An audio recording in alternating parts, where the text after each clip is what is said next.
Akka bishaan darbee rakkoo gondaa gadhee Waaqa abbootii koo maqaa keetti hirkadhee meeqaan darbee meeqaa siin meeqaa abbaa koo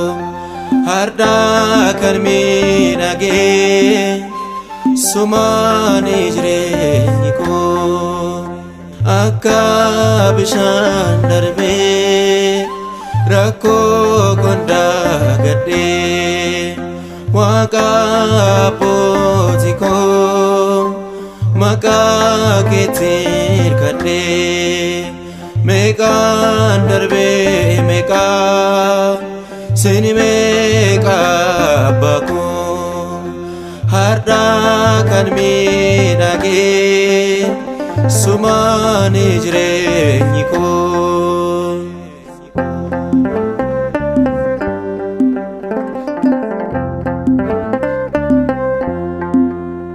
hin darbu fakkaatee kan natti ulfaatee Gooftaa koo siin darbee Keessi koo forfatee gaarri rakkina martuu jecha kee diriireera sammuun koo lapheen koos amma tasgabbaa'eera akka bishaan darbee rakkoo gondaa gadhee Waaqa abbootii koo maqaa keetti hirkadhee meeqaan darbee meeqaa siin meeqaa abbaa koo har'aa kan miidhagee sumani jireenyi koo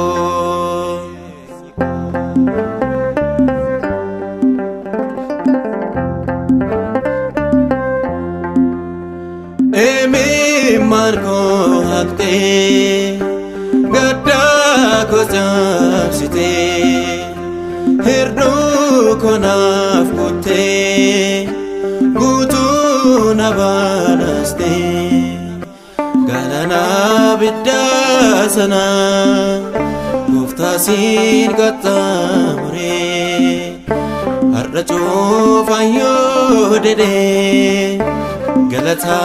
kefirire akka bishaan darbee rakkoo gondaa gadhee Waaqa abbootii koo maqaa keetti hirkadhee meeqaan darbee meeqaa siin meeqaa abbaa koo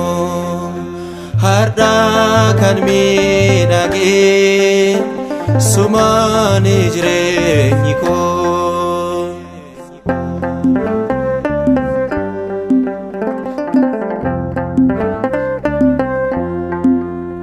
dukkana kee diraa lubbuu koo dhiphise situ naaf qalamee irraa na dabarsee hirkannoo jabaa kiyyaa utubaa hin sochoone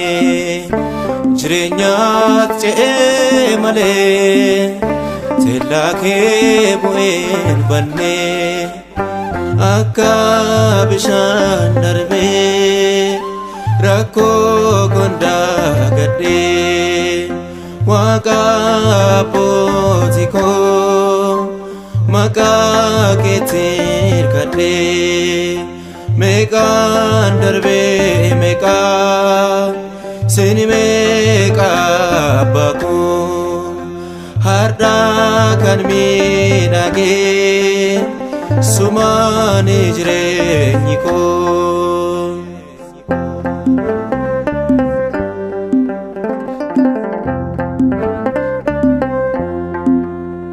Kiyyichi caccabee kan nyaabi qopheessee barruusaa diriirsee waaqni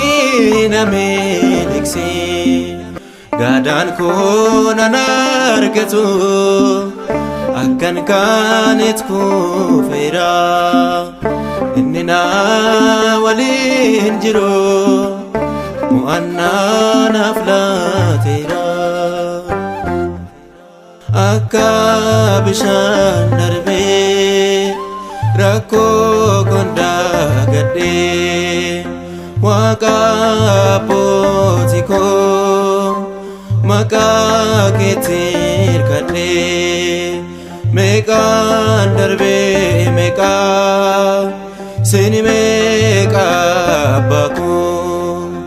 har'aa kan miidhagee sumaani jireenyi koo. Akka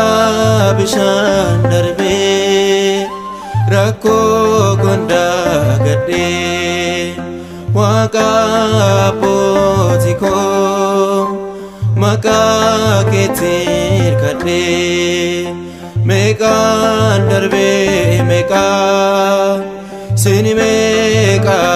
abbaa koo har'aa kan miidhagee sumaani jireenyi koo.